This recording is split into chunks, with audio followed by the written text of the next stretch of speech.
Volovské vrchy, rozľahlé a miestami poriadne divoké pohorie, ktoré je súčasťou cesty hrdinov SMP. My dnes prejdeme po krátkom úseku tejto cesty, no našim hlavným cieľom je novopostavená rozhľadňa a 2 útulne. Poď s nami na krásny okruh do Volovských vrchov.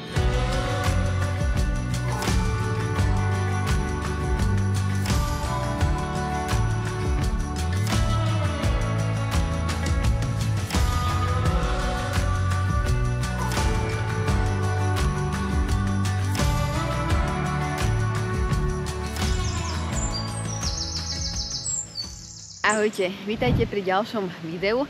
Nachádzam sa v obci Rakovec, čo je časť dediny Mlynky.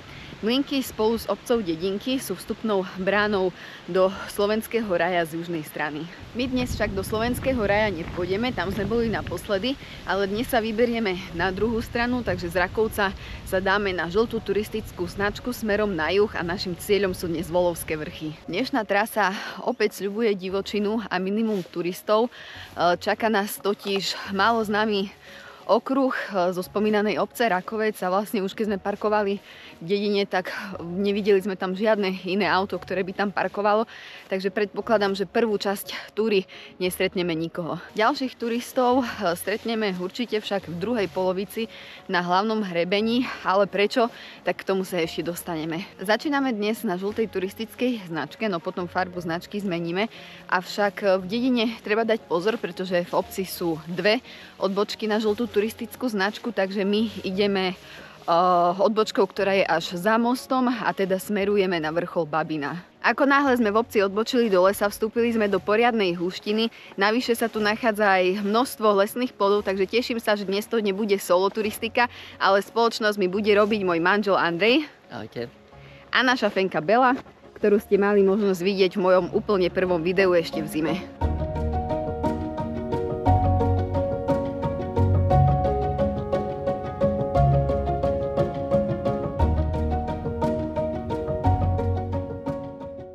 Vo videu s Belou sme sa venovali téme turistike s obsom. Venovali sme sa tam nejakým témam alebo nejakým okolnostiam, na ktoré treba pri turistike s obsom myslieť. K tejto téme sa ešte vrátime a možno sa to podarí aj s druhým psíkom. Ako som v úvode avizovala, dnes nás nečaká národný park, ale len v úvodzovkách obyčajné pohorie a to sú Volovské vrchy. Volovské vrchy určite nepatria medzi voľbu číslo 1, ak sa vyberieme na nejakú túru, no majú rozhodne čo ponúknuť a hlavne sú veľmi rozľahlé a zďaleka ich nemáme prechodené celé, takže teším sa na dnešný okruh, na ktorom som ešte nebola. Chodník sa nám po chvíli zlepšil, je taký širší a už sa nebrodíme takými húštinami. Podľa mapy vyzerá, že by to takto mohlo ostať až na Babinu, no uvidíme, ako to bude v reáli, keďže terén vie vždy nejako prekvapiť. Volovské vrchy sú známe svojou divokou a miestami aj poriadne odľahlou prírodou, no bohužiaľ aj menej pozitívnou črtou je, že sú známe aj vďaka svojim rubanískam a holorubom. K tomu sa ešte dostaneme a určite si to dnes ukážeme. Volovské vrchy sme už neraz navštívili viacerí z redakcie a máme odtiaľ spracované lokality v podobe buď videí alebo článkov.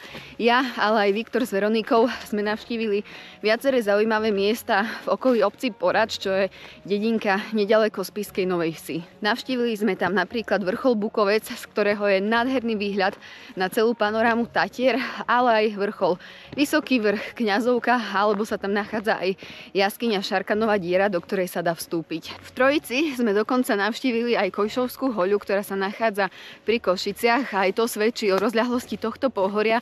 Naozaj v podstate od Spišskej Novej Vsi až po Košice sa rozprestierajú Volovské vrchy. Ak máte radi prespávanie v útulniach, tak práve v Volovských vrchoch sa nachádza pomerne nová útulňa Jana Kruteka, na ktorú si vianočné putovanie dali Viktor s Veronikou a aj to pre vás dokumentovali vo videu. Všetky tieto spomínané výlety, o ktorých som hovorila, tak vám dáme dole pod video do popisku. Pre diaľkových turistov a SMPčkarov je určite známa, nazvime to, dajme tomu útulňa, ale nie je to útulňa v pravom slova zmysle, takzvaná Avia, ktorá sa nachádza na hrebení Volovských vrchov. Je to pozostatok avie alebo nejakej dodávky, neviem, proste nejaký dopravný prostriedok a vlastne tá stojí priamo na hrebení a dá sa využiť ako núdzový nocľah. Pri poľovníckej chate a pri altánku sme sa napojili na lesnú cestu a konečne kráčame normálnejším terénom a nebrodíme sa hustými porastmi nielen bylin, ale aj rôznych kríkov, málin a tak ďalej. Onedlho by sme sa mali dostať na vrchol Babina, ale to nie je rozhodne všetko, čo nás dnes čaká. Je to iba taká malá ochutnávka. Z vrcholu totiž budeme pokračovať ďalej. Napojíme sa na hlavný hrebeň, na ktorom nás čaká veľmi známa a veľmi pekná útulňa a ďalej novo postavená rozhľadňa, ktorej súčasťou je tiež aj útulňa. Novo postavená rozhľadňa pod Suchým vrchom vyzerá na obrázkoch úplne perfektne, a najmä ten priestor, kde by sa malo teoreticky dať prespať, takže som veľmi zvedavá, ako to bude vyzerať naozaj. Tesne pod Babinou sa nám otvorili prvé a naozaj veľmi krásne výhľady. Nečakala som, že už odtiaľ bude tak krásny výhľad.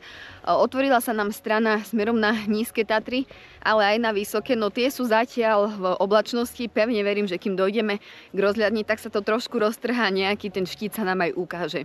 Vidíme nielen Tatry, ale aj Slovenský raj, lesy Stolických vrchov a otvoril sa nám aj pohľad na hlavný hrebeň Mulovských vrchov, na ktorý smerujeme. Menej pozitívnou správou je, že sa nám odkryli výhľady aj na spomínané Rúbaniska a Holoruby. Naozaj je tu veľmi veľa a vyzerá to dosť smutne, napriek tomu, že vidno, že časť toho lesa sa už obnovuje a vidno, že tam rastú nové stromy. Prečo vlastne sa tu takéto rúbaniska v takom množstve nachádzajú? Tak podobne ako aj ostatné lesy na Slovensku, ani lesy vo Volovských vrchoch sa nevyhli viacerým kalamitám. Či už to boli veterné kalamity, jedna z najväčších sa odohrala v roku 2004, ktorá veľmi výrazne poškodila aj lesy vo Vysokých Tatrách. Neviem teraz, či pred kalamitou alebo po, tam bol ešte aj požiar, čiže naozaj tie Tatry sa z toho spamätávajú dodnes. No samozrejme táto výchrica vtedy postihla aj Volovské vrchy.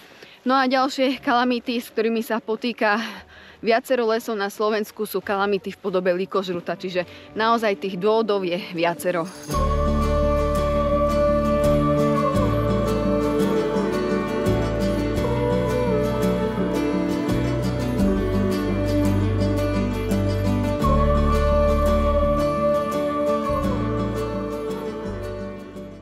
Tento záverečný úsek na Babinu mi teraz pripomenul hrebeňovku Moranskej planiny, keď sme kráčali na Fabovú hoľu, na najvyšší vrchol Moranskej planiny. A práve tam bol taký pokalamitný les, bolo tam kopec vysokej trávy, rôzne kríky a brodili sme sa tam podobnou húštinou ako tu, ale tu je to predsa len o čosi lepšie, ale pripomenulo mi to tento intenzívny zážitok z Muranskej planiny. Po cca hodinke a pol až dvoch spolu s natáčaním sa už nachádzame na vrchole Babina s výškou 1278 metrov.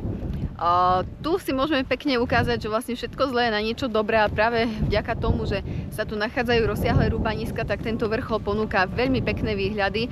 Hneď za sebou mám Kráľovú hoľu aj Vysoké Tatry, ktoré sú zatiaľ schované, ale veľmi pekný výhľad je aj na druhú stranu smerom na východ a na juh. Fúka tu veľmi studený vietor, takže idem sa rýchlo obliecť, dáme si tú krátku pauzu a budeme pokračovať ďalej, pretože tento vrchol nie je zďaleka všetko, čo nás dnes čaká. Z Babinej pokračujeme po žltej turistickej značke k rastcestiu pod Smrečinkou, čo je vrchol oproti. No a tam sa napojíme už na červenú turistickú značku, ktorá je súčasťou cesty hrdinov SMP, takže dnes prejdeme aj kratučký úsek SMPčky. Trasa z Babinej k útulni je oveľa vizuálne zaujímavejšia, než som čakala. V podstate celý čas máme výhľad na Kráľovú hoľu, ktorá sa krásne vypína priamo pred nami. Vidno Slovenský raj, Stolické vrchy, Revúcku vrchovinu.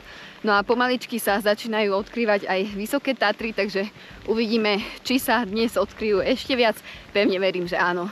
Žltá turistická značka z Babinej nás doviedla až do tohto rastcestia, ktoré sa nazýva Pod Smrečinkou. V týchto miestach sa napájame na červenú turistickú značku a teda na cestu hrdinov SMP. Máme dve možnosti, vydať sa buď doprava alebo doľava. Doľava je smer Sedlo Súľova, tam dnes nejdeme, ale vyberáme sa opačným smerom po červenej smerom na Dobšinský kopec. Onedlho nás už čaká veľmi známa útulňa, na ktorú sa veľmi teším. Ako som spomínala, tak všetko zlé na niečo dobré a vďaka tomu, že tu nie je štandardný klasický les, tak naozaj sú tu prekrásne výhľady. Ja už sa s tým asi opakujem, ale naozaj táto trasa je oveľa viac výhľadová, než som čakala. Čakala som tieto výhľady, ale len na určitých miestach, ale naozaj sú úseky, kde sa môžete týmto pohľadom kochať naozaj celý čas. Jednoducho sa dá odtiaľ spoznať územie Slovenského raja, ktoré je odtiaľ pekne viditeľné.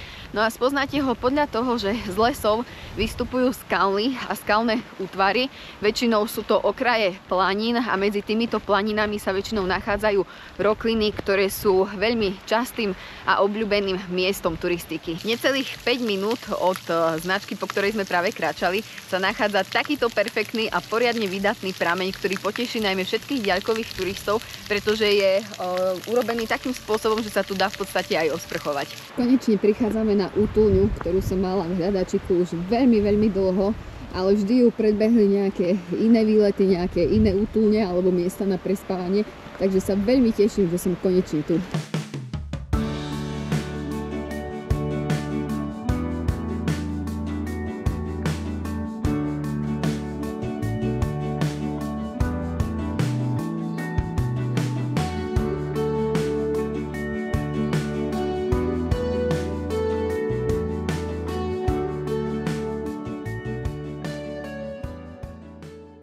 Pri útulni sa nachádza aj takýto obrovský altánok, ktorý v podstate tiež vie poslúžiť ako nocľah v prípade teplejšej noci. Nachádza sa tu aj veľká drevená hojdačka a takéto perfektné ohnisko. Útulňa je krásna, ešte stále tu cítiť vôňu nového dreva a ako tak pozerám, tak sa tu vyspí cca 8 až 10 ľudí pohodlne. Čo je skvelou správou je, že na útulni sa nachádza aj piecka, takže možno znocovať je aj na jeseň alebo v zime. No a nachádza sa tu veľmi bohato vybavená kuchynka, v ktorej si viete požičať nejaké to kuchynské vybavenie. Veľmi sa teším, že som konečne tu a že som útulňu Galova navštívila, pretože v hľadačíku som ju mala už dlho. Mala som mierne obavy, pretože moje očakávania na základe obrázkov, na základe fotiek boli naozaj veľmi veľké a mala som teda trošku stres, že či nebudem sklamaná, či tie očakávania neboli až príliš veľké. No musím povedať, že absolútne práve, že moje očakávania ešte prečil ten naozajstný zážitok, keď som teraz tu. Naozaj je to nádherné miesto, útulňa je úplne perfektná, ani by som ju útulňou popravde nenazvala, skôr taká malá chatička a ten výhľad je odtiaľ naozaj krásny, takže naozaj odporúčam toto miesto všetkými 10. Má to len jednu chybičku krásy a to je tá, že tu dnes nenocujeme. Bohužiaľ, snáď sa podarí niekedy na budúce, určite nejaký výlet si naplánujem tak, aby som tu mohla prespať, pretože naozaj toto miesto má svoje čaro. Okolie útulne je takisto veľmi pekne upravené, dá sa tu posedieť, dá sa tu poopekať, nachádza sa tu aj takáto provizorná, improvizovaná umývareň, pri ktorej sú bandásky s vodou, no a asi 5 minút od útulne sa nachádza prameň, ktorý sme si pred chvíľkou ukázali. Ak sa rozhodnete na tejto útulni prespať, dajte si pozor na hlavnú sezónu. Teraz počas leta tu zvykne byť každý deň plno, pretože útulňa Galova leží na hlavnom hrebení Volovských vrchov, ktorý je teda súčasťou cesty SMP, čiže SMPčkári tu pochopiteľne prespávajú, pretože táto útulňa poskytuje naozaj skvelé zázemie. Na útulňu Galova sa dá prísť aj z južnej strany, tiež po žltej turistickej značke z obce Vláchovo. Ak sem chcete prísť po hrebení Volovských vrchov, tak viete tak urobiť buď zo západnej strany, z Dobšinského kopca, samozrejme po Červenej, alebo z východnej strany zo sedla Súľova. Z útulne Galova sme zišli k rastcestiu pod Stromišom, odkiaľ pokračujeme ďalej po Červenej smerom na Dobšinský kopec. Odkedy sme zišli z Babinej, tak terén je neporovnateľný s tým, čo sme mali do obedu počas výstupu na samotnú Babinu. Ako vidíte za mnou, tak kráčam po krásnej lesnej ceste, absolútne žiadne húštiny ani nič podobné. Uvidíme, ako to bude ďalej. Po hodinke aj niečo od útulňa Galova prichádzame k ďalšiemu cieľu a to je rozhľadňa pod Suchým vrchom vo Volovských vrchoch.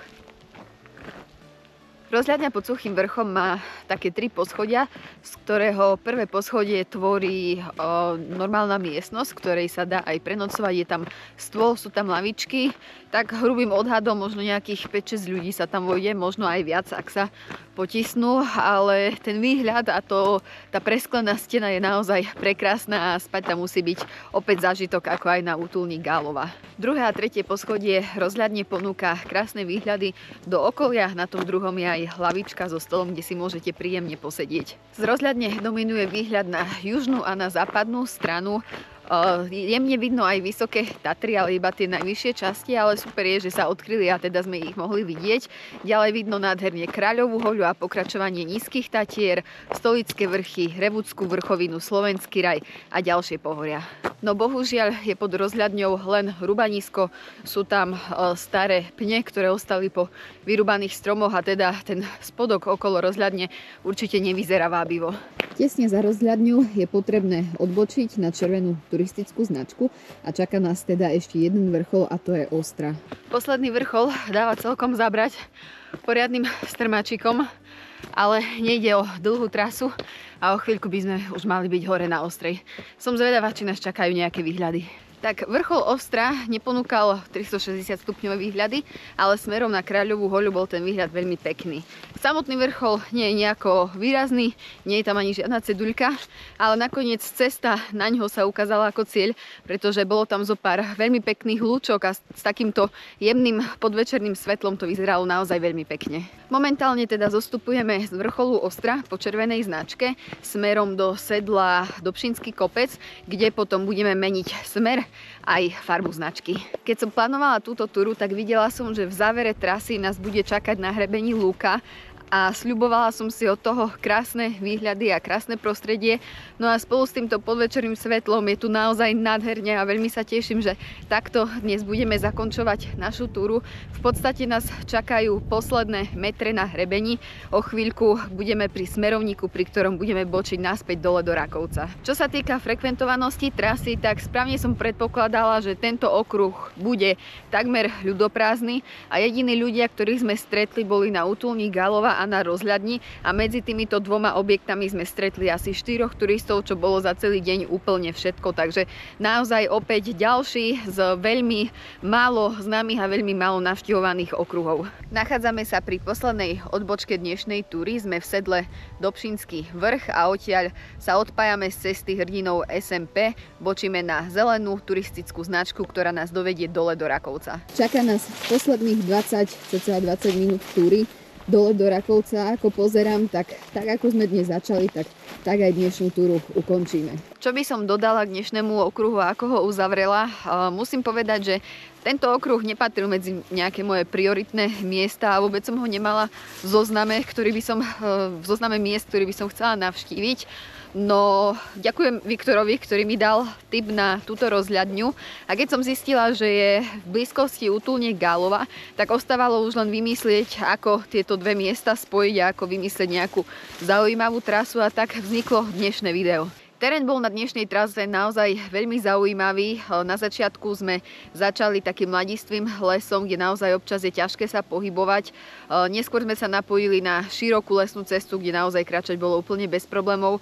Potom sme vošli do lesa, ktorý však bol priechodný, teraz sa opäť brodíme húštinami, čiže naozaj ten terén bol v určitých miestach naozaj cítiť, že ním veľa turistov nechodí a popravde aj táto návratová zelená značka, ktorou práve kráčame, tak ani nič iné som od nej nečakala, keď som ráno videla, kde sme začínali. No musím povedať, že dnešný okruh ma veľmi milo prekvapil, najmä svojimi výhľadmi, ktoré sa naskytli aj na miestach, kde som to vôbec nečakala.